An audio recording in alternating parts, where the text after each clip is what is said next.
বাংলাদেশের সমস্ত জনগণের অত্যন্ত প্রিয় নেত্রী বিদেশনেত্রী খালেদা জিয়া। অত্যন্ত প্রিয়, কারণ বাংলাদেশের দলমত নির্বিশেষে দেশনেত্রী এখন জানে যে তিনি একজন ঐক্যের প্রতীক, তিনি গণতন্ত্রের প্রতিষ্ঠার প্রতীক, দেশের স্বাধীনতা সার্বভৌমত্বের রক্ষার প্রতীক দেশনেত্রী বেগম খালেদা জিয়া। শহীদ রাষ্ট্রপতি জিয়া রহমানের সময় বাংলাদেশ ছিল মানে এটাকে বলে ইমার্জিং টাইগার, এবং এটাকে উনি প্রতিপালন করেছিলেন। পরবর্তীতে বাংলাদেশকে অনেক উন্নত করেছিলেন। তো আমি সকলের কাছে আবারও দোয়া কামনা করছি আমাদের নেত্রীর জন্যে।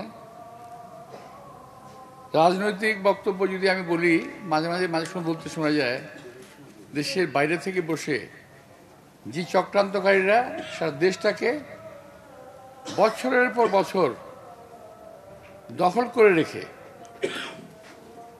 অনেকে বলে ভোট, রাতের ভোট, দিনের ভোট ইত্যাদি, আসলে একটা দখলবাজ সরকার ছিল।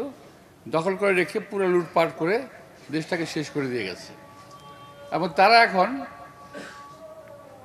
বিদেশে থেকে বক্তব্য রাখছে যে আওয়ামী লীগকে ছাড়া কোনো নির্বাচন নাকি বাংলাদেশে হবে না। মানে কেন হবে না? বিএনপিকে ছাড়া আপনারা নির্বাচন করেন নাই, বিএনপিকে ছাড়া নির্বাচন করেছেন। সুতরাং নির্বাচন বাংলাদেশে হবেই, এই ফেব্রুয়ারিতে হবে, এতে কোনো ভুল নাই। এবং ইনশাআল্লাহ আল্লাহর রহমতে বিএনপি ক্ষমতায়ও আসবে। আমি অনুরোধ জানাতে চাই, তা সবাই যেন শুধুমাত্র মসজিদ, মাদ্রাসা, মন্দির, মঠ, গির্জা নয়, প্রতিটি বাড়িতে প্রতিটি মানুষ যেন তার জন্য দোয়া করেন। এবং উনি এই যাবৎকাল ভালো আছেন, যতক্ষণ আছেন, এটা কিন্তু দেশের মানুষের দোয়ায়। এইটা ওনার প্রতি অত্যাচার হয়েছে, আপনারা তো দেখেন নাই, এটা আমি দেখেছি। ওনার সঙ্গে জেলখানায় আমার সঙ্গে প্রায় দেখা হতো। যখন আমাদেরকে 7 দিনে একদিন সময় দিত, আমি দেখা করতে যেতাম, আমি প্রতিদিনই সঙ্গে যেতাম। আমি তখনই আমি বুঝতে পেরেছি, বিকজ জেলখানায় কিন্তু আমি নিজে বহুদিন ছিলাম। আমি খুব সাবধান থাকতাম এক জায়গা থেকে, সেটা হলো জেল কর্তৃপক্ষ অনেক সময় ব্যক্তি বিশেষে তারা স্লো পয়জনিং করে। এবং আমি খুবই নিশ্চিত দেশনেত্রী বেগম খালেদা জিয়াকে জেলে বন্দী থাকা অবস্থায় স্লো পয়জনিং করা হয়েছিল। এখন থেকে 5-7 বছর আগে ভারতীয় একজন সাংবাদিক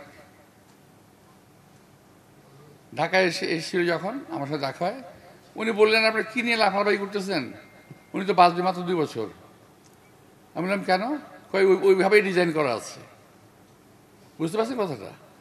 সেভাবেই ডিজাইন করা আছে, অর্থাৎ এমন কিছু থেকে খাওয়ানো হয়েছে উনি ধীরে ধীরে তিলে তিলে মৃত্যুমুখে পড়বেন। আল্লাহর রহমতে উনি কিন্তু এখন পর্যন্ত বেঁচে আছেন। তো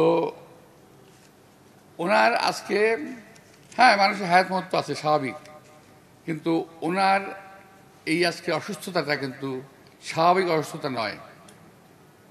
এটা একটা অস্বাভাবিক পরিস্থিতির শিকার হয়ে উনি আজকের এই অবস্থায় উনি আছেন। যাই হোক, আমরা আল্লাহ তাআলার কাছে তার সুস্থতা কামনা করব।